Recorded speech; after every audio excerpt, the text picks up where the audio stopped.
I think it's tough now actually, because I think a lot has been said and a lot has been done over certainly the last probably 3-4 internationals.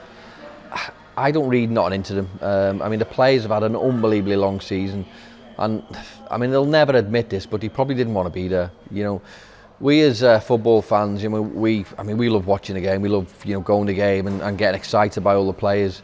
But when you think of some of the problems that nations, football clubs, and various people within the game have said that there's too many games, then all of a sudden we're playing a lot more international games. So it sort of contradicts what we've been talking about for the past few years. I think these games, the Nations Cup games, where England have had obviously the worst results they've had for years, I think they've been a non-entity. The games have been rubbish. The games have been poor. The players have come on the back of these games on the back of a long season. They're going to play. Well, they played these games. They're straight back into pre-season, and obviously the World Cup is on us, is upon us. So, I mean, we as football supporters, we as as media, we'll probably have something to say really negative about England's performances. In all fairness, I think the players will be absolutely shattered. I don't think they've been looked after this summer.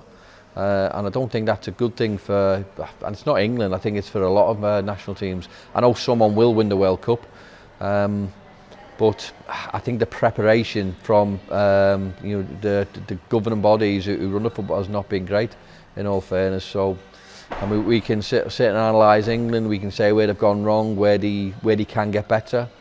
England are not a million miles away. I think if you look at the last European Championships and the last World Cup, obviously semi-finals and final, and okay, people say they've had relatively easy runs into finals, but you've still got to do it. You can only beat who's in front of you, and England have done that. You'd expect them, with all due respect to the other nations, you'd expect them to qualify for, I mean, for as long as I live, for every World Cup, for every European Championships, because let's be honest, it's probably getting easier for the so-called better nations to qualify, and I don't think that will ever be a problem for England.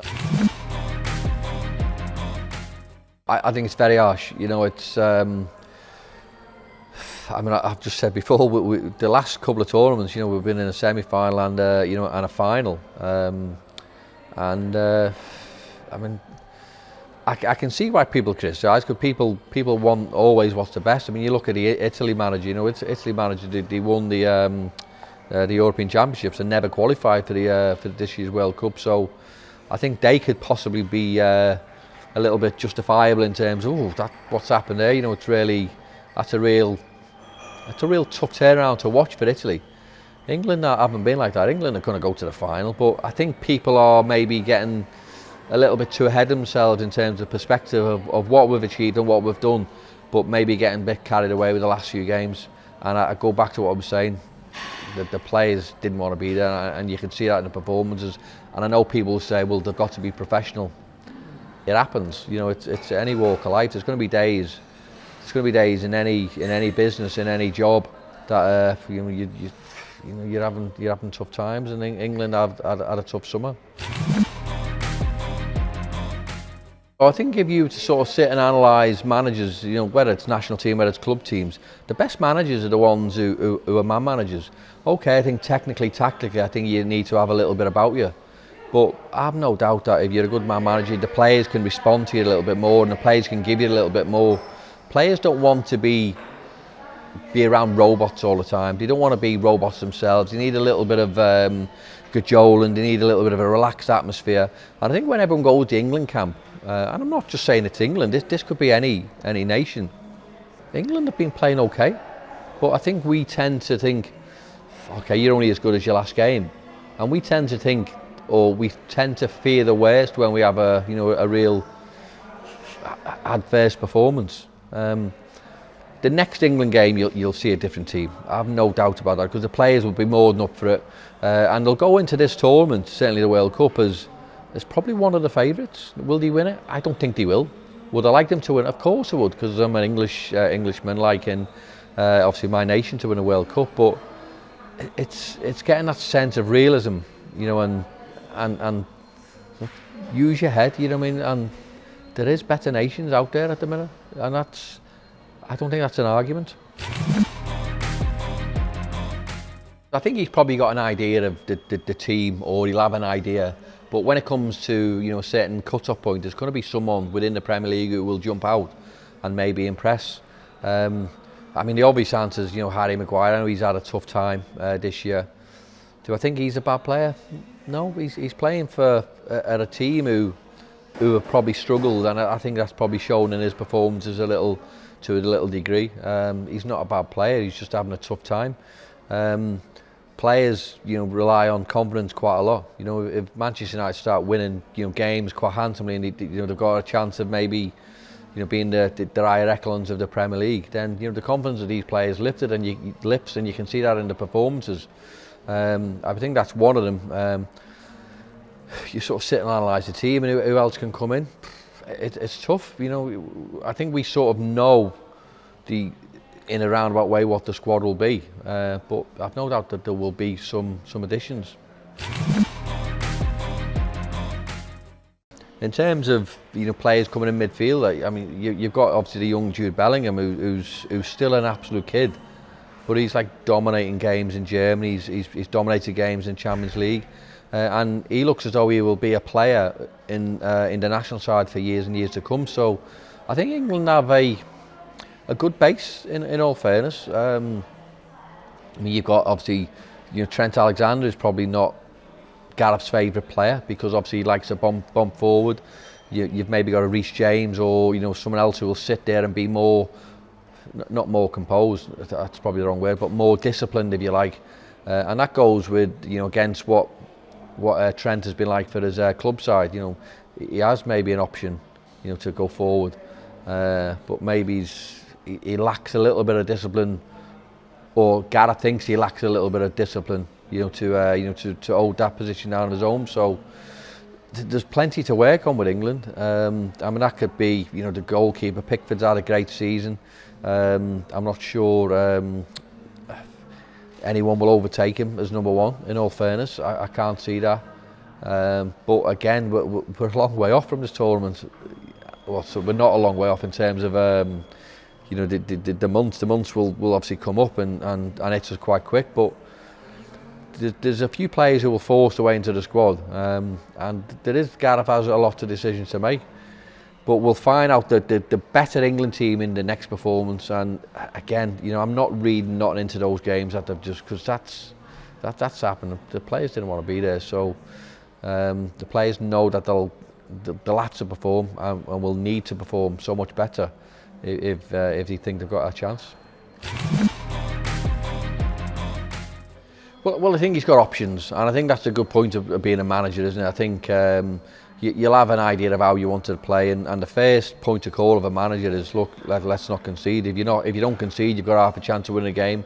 You think with the offensive players that you have in terms of Harry Kane, you've got half a chance of maybe getting a goal. So if you keep a clean sheet, you've got a chance of winning a game.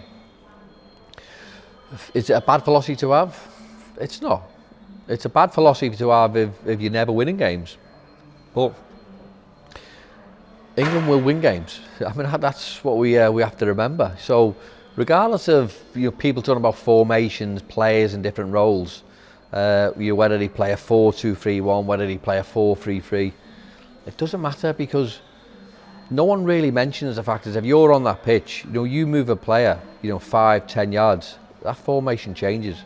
So you need to learn how to play when you're offensively going forward, but you also need to to adapt your game of how you want to defend as well. So I think for me, formations are not really set in stone, and it's getting players to fill in a specific role that you want as a manager or you want as a coach. So that might not necessarily be the formation that people on the outside are thinking. I always think you have to look South American. I mean, you straight away you go Brazil, Argentina. Have just pulled in a great performance against our European Championships, winning that. I can't think of what was the new trophy that they've just won. The I don't know what the. Yeah. Do you know what one I mean? Don't you? I can't even think of the name, but they've just won that tournament. But played really well. So I think they're one of the stronger nations to do. When we think of certainly the European nations. I mean, Germany is strong, always strong. Okay, they have a few bad results here and there, but I think by the time the World Cup's come along, their manager will have them in ship-shape condition. I don't think you write off Spain as much as people going about Barcelona and Real Madrid. Not being the teams they were, they're still great teams with great players, and you have to assume that the Spanish team will have an abundance of those type of players from those squads. So they'll always be thereabouts, and they're capable of winning games. So as much as we always mention England with players who are capable, I mean, you can talk about any nation, whether it be a Messi, whether it be a Neymar at Brazil, whether it be a Gavi at Spain. All these teams have individual class and individual talent which can swing games. Maybe some have got more than England.